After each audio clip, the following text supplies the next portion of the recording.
going to do a little demonstration on watercolors, something really easy that you can put together and could be a really great gift as well. So have fun with watercolors, something simple, and then you can give as a gift. Oh, and Charlie wants to say hello. Charlie. And just to show you that art is for all and that you can make art too, I have a guest today. Hello. This is Henry, and he's going to help demonstrate. Beginner, have you done watercolor before? It's been a while. Okay, it's been a while, so you can do watercolor as well. So doesn't matter if you have fancy watercolors or not. I have this Van Gogh palette. It's a little more pricey, but you don't need something fancy. But you do need some watercolor paper. If you don't have ones that are already in bookmark form, you can either buy them or you can just cut up some watercolor paper into the bookmark size that you want. So we're also going to be using these little brushes that have water kind of filled in them already, or you can just get some water and have brushes with you. So I'm just going to get this set up so you guys can see what we're doing a bit better. Okay, hopefully you'll be able to see what we're doing and follow along. Okay, so if you have one of these brushes, that's all you really need. One of these, and we're going to start with a little background. Okay. So you can have your brush, take off the cap, and I'm just going to make sure this is a little bit sturdier. There we go. Okay, well, you can move that a little bit out of the way. All right, so cap off. So as you go, you're going to squeeze. Oh, one other thing you want is some kind of cloth to wipe off in between for your colors. So that's something you're going to need. This thing is not very sturdy. There we go. And if you're watching, say hello. If you're live, let me know. And if you're on the replay, you can give a hashtag replay if you like. All right, so we're gonna create like a little bit of a background. So it's gonna be a little warm up bit. So you can choose any color, but we're kind of doing a landscape type of scene. So, but again, you can choose any color. Maybe I would avoid a black. So because we're gonna put some trees in front of it. So keep that in mind. So I'm gonna put some trees. You can do your trees any color you want. I don't care. You can go yellow. Maybe it's autumn, but we're going to do some evergreens on top of our background. So keep that in mind with whichever color you choose. When you have a palette, you're not going to really see what color it is per se until you kind of get it wet or if you've tested it before. So if you have watercolors, I definitely recommend, if it's your first time, getting a little piece of paper, a little sketchbook, and testing out your colors because you might be surprised at what comes out. So keep that in mind. So without further ado, let's choose some colors. So you can do blue, red, whatever you want. Okay. So let's just go for it. It's going for... It's go time. Yeah, go time. I'm going to do like a red. And to clean off with these, you just squeeze the water and then do that. I'm going to do some crazy reds, maybe. And then you're just going to make sure there's wetness, and you're not going to cover the whole thing. What we're going to do is we're going to kind of cover just a mid section of the scene. So rather than like covering the whole bookmark, we'll just kind of create this little center bit with some color. And while it's still wet, so you want to you can squeeze it to get more water to give it kind of a lighter look and blend it out. And then if you'd want some stronger color, just add a little bit more to your brush of that color. And while it's still wet, you can kind of blend two different blues or things like that too. So, and it doesn't have to just be one color. Like if you wanted, here I'm adding some of this kind of burgundy color. I could add in some blue as well. Just depends. Have some fun with it. This part you can kind of really play around.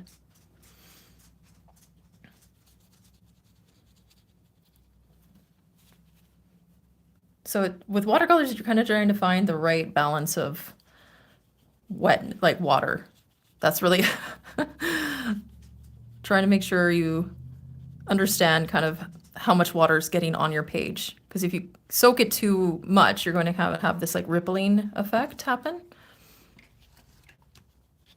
And if you feel like you made a bit of a mistake, you're like, oh, I don't really like what I did right there. You can do a couple things. You can kind of make sure your brush is clean. Go back in, see how I kind of blended that out with some water, and then I can take a clean rag and dab. So that will, it's called lifting. So if you felt like, oh, I added too much there, you can lift. Good. And once the page is fully dry, then you can add layers on top of that. And depending on the quality of your paper, will depend on how many kind of layers you can do. Oh, we got some dog action going on in the background. So just kind of create some ambiance background kind of thing. And then once you're done with that, we're gonna let it dry. And I'm gonna grab something to make it go faster. So I'm gonna grab a tool.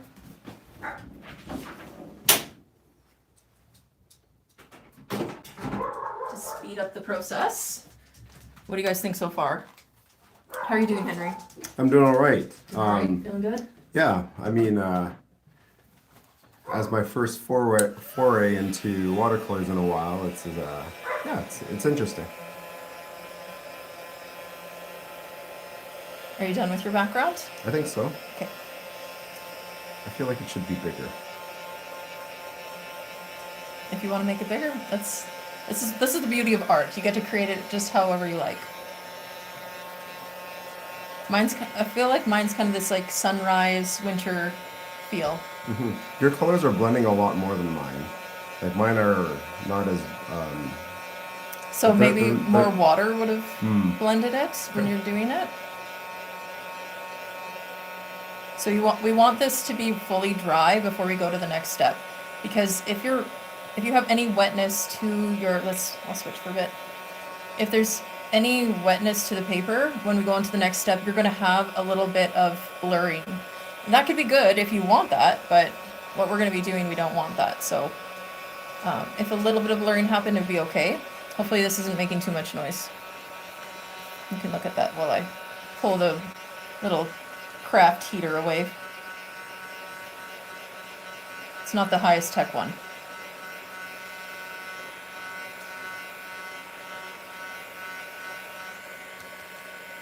Okay. Mine's still a little bit too wet. I had more water on mine. So what do you think of these? They're kind of fun, right? Super fun. Yeah. All right, now where do you get these? So these I got on Amazon Okay. in a little set with the little mini guy. And I have an Amazon store. You guys can check that out if you want to, where I kind of recommend products. So things that I do purchase on Amazon. There are a lot of art materials that I don't purchase on Amazon, but the ones that I do, I mean, if you can get a better deal, might as well, right? And you'd be supporting my channel if you do that too, so I appreciate that. Okay, so make sure your brush is, well, it doesn't have to be super clean, honestly, because the next step we're going to choose kind of a dark, yeah, clean that up. We're going to be drawing in some trees. So if you can channel your inner Bob Ross, this would be the moment, because this is where you kind of have to go with intuition and a little bit. So I'm going to guide you. So a couple of things is where the tree starts and finishes and where it's placed on the bookmark. Those things kind of matter. Maybe do you have a group of trees? Like try to look at your scene that you've created and kind of determine this. Also look at the size of your bookmark in terms of where you want it to finish and end. You know, do I want my trees just short at the bottom? That might not really fill this space as nicely unless you plan on doing something up here. So we want to think about balance on our page. So what I'm going to do is I'm going to get kind of some darker tones, and we can just make something at the top here that we can both use together if you're working with somebody. Can get some brown in there. I want it to be quite dark because I want kind of that silhouette look. But you don't have to. If you want to make it lighter, you can. Okay, I want it, oh, thank you. Okay, excellent. So think about where you want your trees. For me, I see this kind of line like this. It kind of feels like if those are trees in the distance, what makes sense to the scene? How far away are they? Is there a hill kind of closer? Perhaps the trees will give more balance by making them taller on this side, right? So these are things where you get to decide and have some fun. So it doesn't have to look exactly like mine. What we're going to do is very lightly, and you might want to practice this on another piece of paper if you've never done this before, is just create a very thin line. So that means you're going to put not very much pressure on the page. You're not going to squeeze because you don't want too much water to come out either. Just want to have the right amount. So you might want to practice on a little thing first. Now trees, are they perfectly straight? No. No.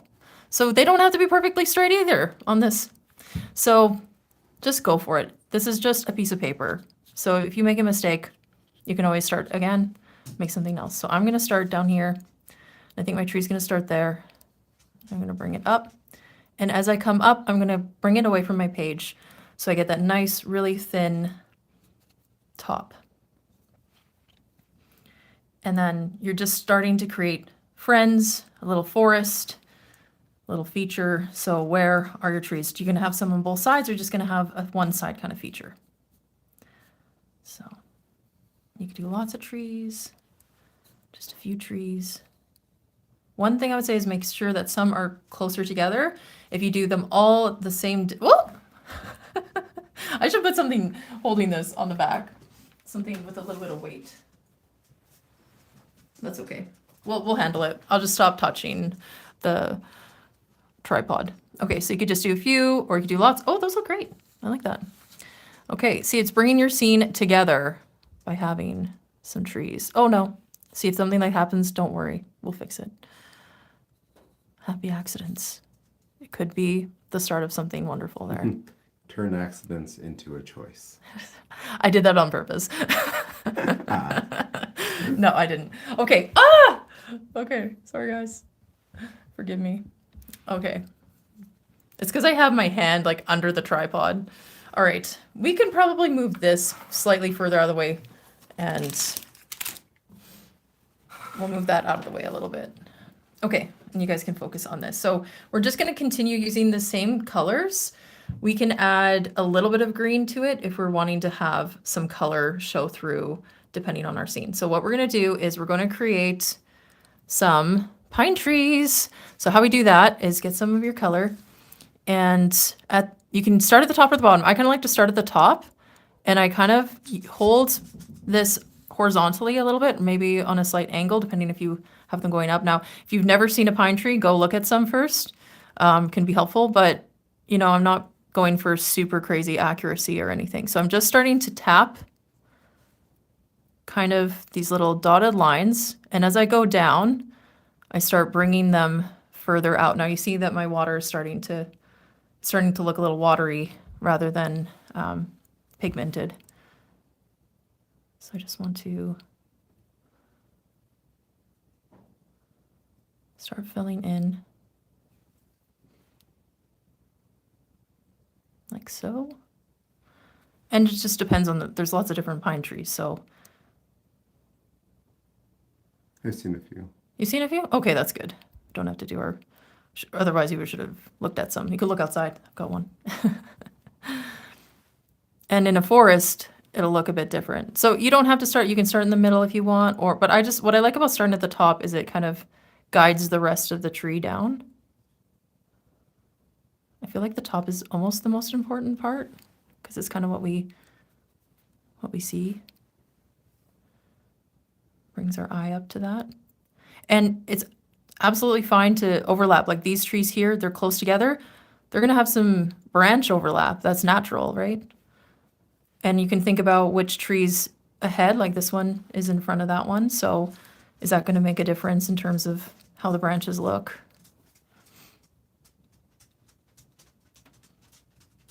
Don't you guys feel relaxed? So relaxing. Yeah?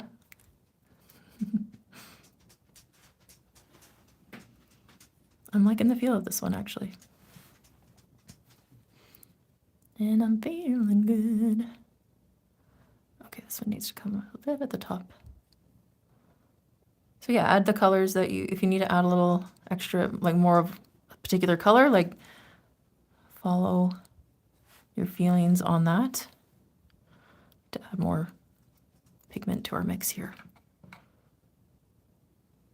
That's too brown. I'll bring it down just a bit so you guys can see what I'm doing here. That one's kind of a bluey one. Oops. Okay, very green. We got some strong greens going in there, so if you want some greens. Okay. Hopefully, because I just made it. I just made it green, so hopefully you like that. Oh, yeah, that was a good choice. So I'm just adding the pigment to the areas where there's already been water. Yeah, I like that. I'm digging it.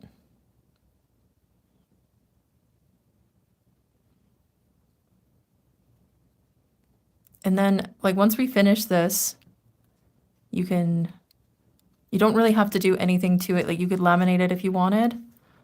Let's add a little brown. Okay, there we go. Or you could just keep it as is. You don't have to really do anything to it. But if you're worried that it's going to be in a humid environment, I mean, hopefully you're not putting your books in that kind of environment anyways, so it's probably pretty safe. Let's hope you're not a monster. Not a monster. Yeah, that's what we qualify as a monster. Okay. Once you're happy with your trees, you can decide whether you want to add some birds into the scene or not. Kind of just adds a little something. Now, this is a very careful thing because you don't want to go blip, blip. You don't want it to be. I was thinking exactly that. I wanted to do that, so I'm glad you said something. Yeah, that's why I'm here. I'm here for you guys. So what we want to do is we want to get our brush to a very thin tip. And how you can do that is, first of all, taking good care of your brushes. Secondly, when you're wiping it in the color, you can kind of twist it just a little bit. Now these ones have actually a really good point to them, so I'm not too worried. Just also make sure you don't have too much water on your brush because that's just going to flood the spot and not give you a precise thing going on. So you can just do a couple, or if you were just going to do little V shapes that are kind of rounded. Now, watercolor paper does have some bumps to it, typically, so keep that in mind. Now, place your birds where you like. Are they solo birds? Are they birds that fly in a pattern? Maybe consider that. And then you can have maybe one of them with, like, coming downwards like this. Like it's flapping the opposite direction. Now, I put too much color in my sky, so what could I do on the lower part of my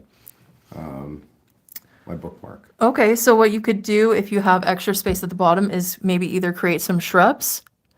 So you could do some shrubs, or you could do like some shadow if there's like, if it's a snow scene and you have some shadows, you could kind of just get some kind of loose color to kind of, and I will add some shadow here so I can show you what that would be like. Sure. I'm just gonna throw in one more little thing up in there, going off the page, because sometimes it's fun to break the rules. Feel like the scene is continuing elsewhere. Okay, I'm gonna clean my brush off. I don't want that color. I'm gonna take kind of a blue tone. You know what I love about watercolor is just mixing in here. You don't even have to clean the palette. You can, I mean, if you want it really pure color, then you do want that, but typically you don't really need to worry about that. And if you go pure color for like a shadow, that kind of thing, it's not going to go the same. Oops. Okay, so for a little shadow, depends on the scene, but you kind of want, no, that was kind of dark, but going to kind of add something at the base of the tree. Now, mine I went a little green, so it's not snowy. Mine's not snowy. Okay. Just want a bit of this blue tone. The bases of the trees. And then if there are other shrubs and things, like if you're in a forest, there's typically various shrubs and things you might encounter. So you can add those to your scene as well.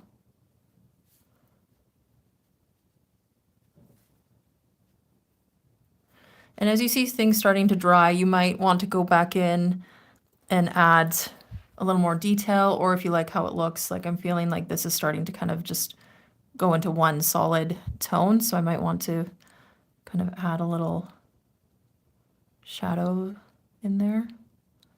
Add in some shadows. And if you're already watercolor proficient, then you're just going your own way and don't even need to follow my tips you probably just already know. Okay. But yeah, adding a little bit. Adding those little layers can really make the difference for making something look a little bit more professional or just finished. It also makes people less sure of how you put it together, which adds to that. Okay. And then once you're happy with how everything looks, you can sign it.